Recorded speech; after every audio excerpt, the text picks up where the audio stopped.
The trenches is where I feel the safest. Quote unquote. So I would always feel safe in the trenches, you know, because that's where I came from, and I will always feel welcome going back, coming and going. I always feel safe.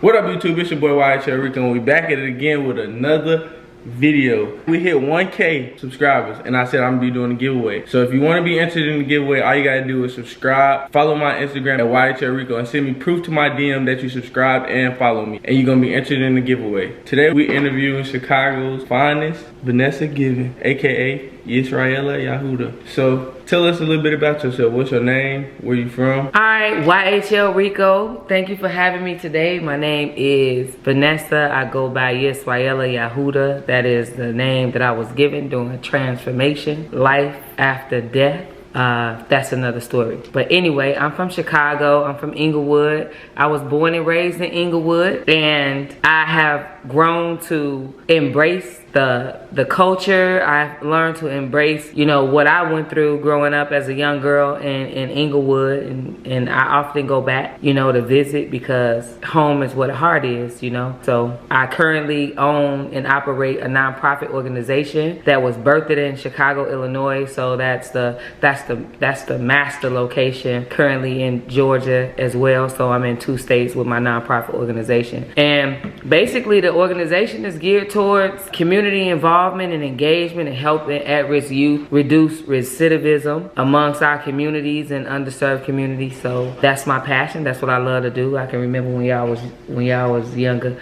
I used to, even though Chicago had city workers, it was weird. I used to have y'all go out there and clean up vacant lots. I remember. You know, but that was just to put a presence in our community because it was so ridden with a lot of debris. So I just hate to walk out my door and see that type of stuff in front of my door and on my street. So that's me. How was your life growing up there? I had a good life growing up in Chicago, actually. I was a young girl who really didn't know no better. We had a family building on 69th, right off Hosted. Family building, there was a lot of us. So I was surrounded with love in my community. You know, I went to Paul Robeson High School. I went to Hinton Elementary School. So I seen some crime growing up, but I had a good life in Chicago. How was it going to school in Chicago? Back in them times, well, like the 90s, when I was in high school, it was rough. It was rough because it was Chicago gang war. And so, and I know you see it and you hear about it today, but it was quite different back in those times because a lot of things that's publicized now wasn't publicized then. Like our crimes, you literally had to walk up on, like, oh man, he did, you know, on the ground. You know, whereas now you can see it on social media and they'll be like, so-and-so, they filming whole murders. Yeah. You know, and things like that. And so it was pretty challenging growing up in neighborhoods where you had Chicago gang wars and things like that. But, you know, I stayed safe because I had my head on swivel and I was always a thinker. What did you have to do to be affiliated with the people you were affiliated with? You had to be real. You had to be authentic, you know, and I think a lot of times people can just be a judge of your character based off the things that they see from you every single day. Like, I was a different type of young female. I was never involved in gossiping. I was never involved in, you know, neighborhood chatter. I was just always a boss. You know, that's just something that I learned early on, you know, and I live by one saying, death before dishonor. Like, I live by that. Because I think that was one of the greatest things that I learned growing up in that community. Like, you have to be real about something, you know, and that something has to be yourself. So I never even thought about like trading in my authenticity for myself for nothing else. What's some stuff that y'all did as gang members back then? Because I know how people try to misconstrue it and say everything is bad, but like, what are some of the positive outcomes? Well, in my community, when I seen things like being real and settled in my community, I seen people organize. You know, I seen people come together. I seen people vote. I seen people clean debris up off the side of the highways in the communities. You know, I seen barbecues. I seen you talking to to your neighbor. You know what I'm saying? Even though somebody else might have been at odds with each other, but the truth of the matter is, when that human side of things get involved, and you look at your brother or your sister and be like, yo, like this life, this us. We talking, we people. You know, I think that's what matters at the end of the day. You know, when people see you not really trying to cause harm upon them. Build it. Exactly. Being and growing up in Chicago, is it as bad as people make it seem? Well, you know, perception is reality, you know? So it's all about how people perceive things to be. I grew up in Chicago, and I don't really think it's like when you go and entering in Chicago, then you automatically get shot. Yeah. No, that's not what it's about. You know, I think a lot of times the stories are distorted. They give you the tragedy, but they don't give you what actually happened to create the tragedy. You understand what I'm saying? So what's the cause for the reaction? Right. What's the causality of it? You know. So I just don't think that is that bad. It of course it's bad.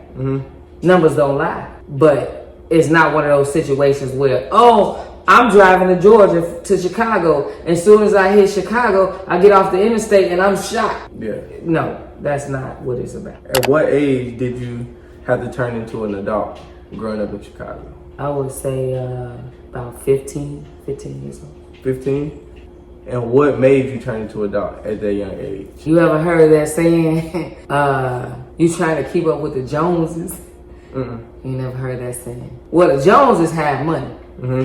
You know, so you looking at yourself and you like, man, what kind of shoes are these? You know what I'm saying? When you standing next to somebody that might have on some Nike, some Jordans, you know, and you looking down at your feet, you like, what kind of shoes are these?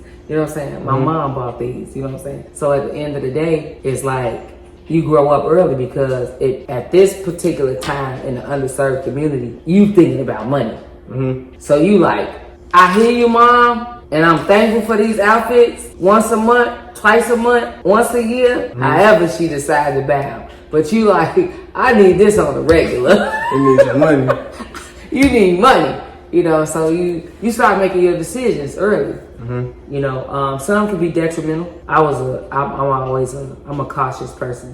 I'm a cautious thinker. You know, so I always line things up in my mind. You know, if it don't make sense to me, then I usually don't pursue. And how has that affected you in the long run? I'm the muscle. I ate the struggle. I ate the struggle, you know. I learned on my own, you know. I had some influences in my life, you know, hence what brought me to where I am today, you know, being a graduate, an undergrad student, you know, pursuing my master's in criminal justice, associates in criminal justice, bachelor's in criminal justice, all in criminal justice. Why? Because I grew up in an underserved community, you know, and when I walked out my door, all I seen was debris. All I seen was my community struggling. And I thought to myself, like, this ain't right. This is not right. Somebody has to do something. Even if you can just be an advocate just for a little bit of time, you can lead somebody down the right path. And I've done that. I've done led over a dozen people to greatness, you know. So it's been real for me. You know, I was actually one of the ones in my dirt voice, I made it out, you know, to look back on some of the things that I've done, you know, in my community and to help those that I care about. You know, whether I know you or I don't know you. If I get that phone call and say, hey, somebody needs some help, or they fighting a legal issue, they need legal advice, and I would say, well, I can't give legal advice because I'm not an attorney, but I can educate you on the law. You know, and I've helped people win cases because of my mindset. You know, you don't have to be a product of your environment. You can rise above that, and that's what I did, and so that's what makes me most proud. So how did you make money back then? You ever heard of a word they call trapping? You know, you found a way to get it out the mud, you know, and that's what you had to do. You had to get it out the mud. Get it out the mud. Nobody wasn't gonna give you anything. You had to go out there and make a way and create a way for yourself. But I had resources in my life. you know, that seen greatness in me early on. And they would just like call me like, you know, 15, 16, hey, I got a job for you. I got this opportunity for you. I always on the line. People always call me because they believed in what I had to offer, you know? Yeah. And I'm a proven fact. I'm sitting right here with you. Okay. So who was a positive impact in your life back then growing up? My music teacher, he was a positive impact in me. He really cared about me. He cared about my success. You know, I was probably one of the few in his music class that he seen stardom in, if you will. I'm a star. I don't know if you know that or not, but in my own right. Mr. McEwen, that was his name, Mr. McEwen. And big guy, you know, big guy. He was a positive influence in my brothers, of course, my mom, my grandma, you know, Medea, just really a lot of my family members, but they were all positive impacts because no matter how gloomy life seems around you, those people were always there to lift you up and to take you out of that place where you felt like the four walls were caving in, you know, whereas all hope was lost, you know. And then I had that self-motivation. I've always been able to encourage myself. I really never really leaned on people, but I like to encourage myself because that creates your character. So what was a regular day like for being a teen in Chicago? Oh man, we used to flip on dirty mattresses and stuff, you know. Run up and down the street, play football. I was the 49ers. The 49ers was my team. My brother was the Cowboys. So do you believe gangs can have a positive impact on the community? You know, I'm a realist. I like to be honest. Yes. In what ways? Just by my experience, it creates order, it creates structure, and it also creates self-confidence. What you mean by that? Like, a person might feel weak, you know, like they not able to do something, like they can't rise above their circumstances. I feel differently because if you live in a community and you on recruit and you recruited by a gang, and you've seen these people in your community and the things that they've done, whether they've registered to vote, whether they've cleaned up communities, whether they had coat drives, shoes, helped you out with your rent, those are all positive things. So what's one of the worst memories from Chicago? One of the worst memories is, you know, when I lost my brother Tone back in 2012. I think that all the love that I have for Chicago, I still look at it different, you know. And it could be because of the change in the generations, you know, from the people that I grew up with transitioning into the younger crowds. That'll be a stain that's always will be prevalent, you know, in my life. What's something that you've seen that you wouldn't want to see again? I wouldn't want to see my people and my community at odds with each other. You know, I seen it growing up. I see it now. I see it now that I have children. And I wish people would really understand, you know, the sacrifices that was made for them to be there, to be standing in positions that they standing in. Whether or not they see, you know, the beauty in it, they see results, but understand your position. How was it being well known in Chicago around the time? Oh yeah, that was dope. You know, somebody speak your name, like, oh yeah, Vanessa, you know. Growing up in the hood, you know, I try to always keep my hands clean. I made a lot of poor decisions. You know, don't get me wrong. But I learned from them too. It was just a part of life that nobody ever warned me about or never taught me. You know, and then that one in itself is how to value yourself. You know, as a human being, as a lady. You know, and I think that for me, I caught on quick. I made some decisions that at that time in life, you know, went against me. But I also made a lot of decisions that was for me. You know, and that's trial and error. So I don't regret none of it. So who was the biggest back then, BDs or GDs? In my opinion, I think they were equally yoked. In my opinion. You know, they had both sides had a heavy presence in our community. You know, but I can say this: I've seen the BDs more actively involved in the community back in those days, in the late 80s, early 90s. You know, they were actively involved. They had a heavy presence out there. And it wasn't all gang-related activity. That's what I remember. I remember it being positive and productive and, you know, getting people to understand why it's important to vote, getting people to understand why it's important to have community involvement, you know. So these are the type of things that I seen growing up. So how was it meeting Dirk?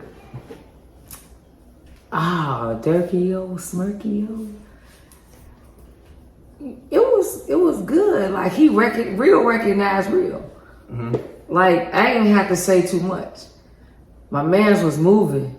He was moving around. And everybody was like, crowd was going crazy. You know? But, you know, it's like when we locked in on each other, it was like he knew I was from Chicago, from the hood. You know, he knew without saying.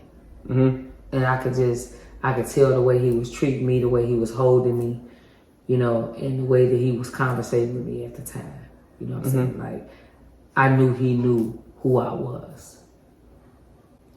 So, where Dirk from? You know where he from? Dirk from Lamar. And you said, where you from? I'm from Englewood. I'm from 69. So how far is that from each other? Oh man, it's a matter of blocks. Blocks. Matter of blocks. So how did your life change since then? Since growing up in Englewood as a young girl, it changed tremendously. You know, on many different levels. Self-identity, self-awareness, understanding the reasons behind my actions, and just not doing things in vain and you know, frivolously.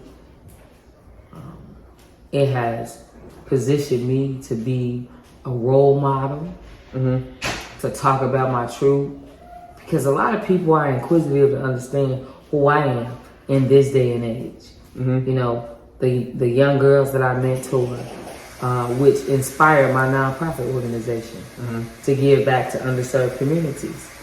A lot of people are inquisitive to know, like, who are you? Like, where you from? Like, I see your name, Yisraela, Yahuda. You know, they want to know. And that comes with time, and that comes with change, that comes with evolving.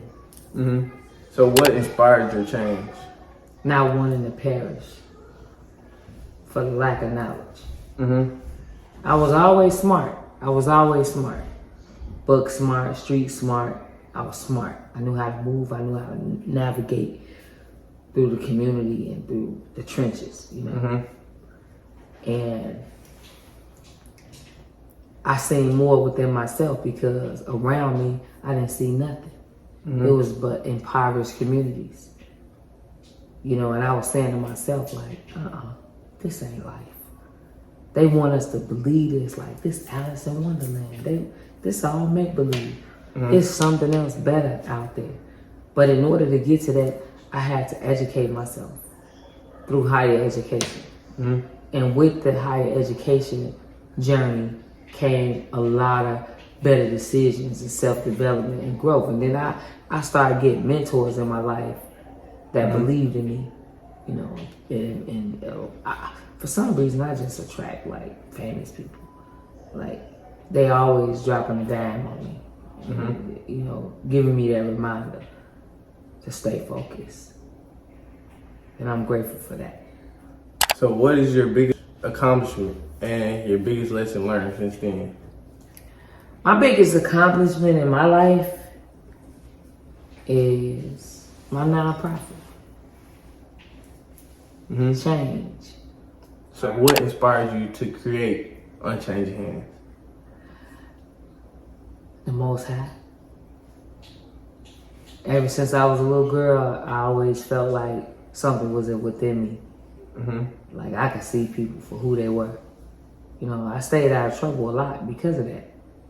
You know, and then as I got older and I made my experiences and I made my marks in the world, in the community, in Englewood. But then the Most High had a calling on my life and he called me back and was like, look, I need you to do this. And I was like, okay, yeah. So that's when Unchanging Hands was birthed in me to, I guess it's a glimpse of what I experienced growing up. I had people in my life that never changed. I had people in my life that walked with me through the valley of the shadow of death. You know what I'm saying? They never changed. Even to today, they never changed. And when I look back on my community after I came out and I graduated and I got my degrees and I became educated and I started going back in the community and educating other people and helping them reach their levels of success and graduating nursing school and doing all these wonderful things for themselves, it was just birthing in me, Unchanging Hands. You know, so no matter who I help, that support that I extend, it would always be there. It's unchanging. Non-profit organization, you know, it's for the at-risk youth. Because we don't have people in our community advocating for us. That's important for me. Because I was once that young girl.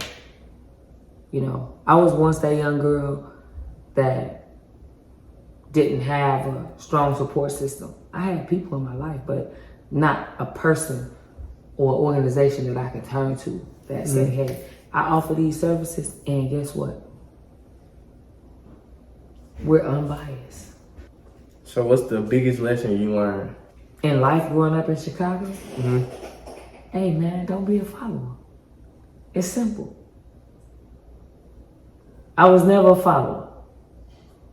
I don't care what was going on at that particular time. You will never find me following nobody. I have my own mind. And that's the reason why I made it out. That's another tribute to Dirt. You know, he made a rap about make it out. You know, that's real. Those lyrics real. If you ever lived and had to grow up in the trenches, you really don't understand. If y'all made it this far, like, comment, subscribe, share. And if y'all want to learn more about the nonprofit organization, link in the description for her website and her Facebook gonna be in the description. And it's gonna tell you more about her next upcoming events, how can you help, how can you get hands-on in the community with Unchanging Hands. But that's the end of the video. Hope y'all like, comment, subscribe, share, and YHL them boys. We out. Grab more, don't stop, baby.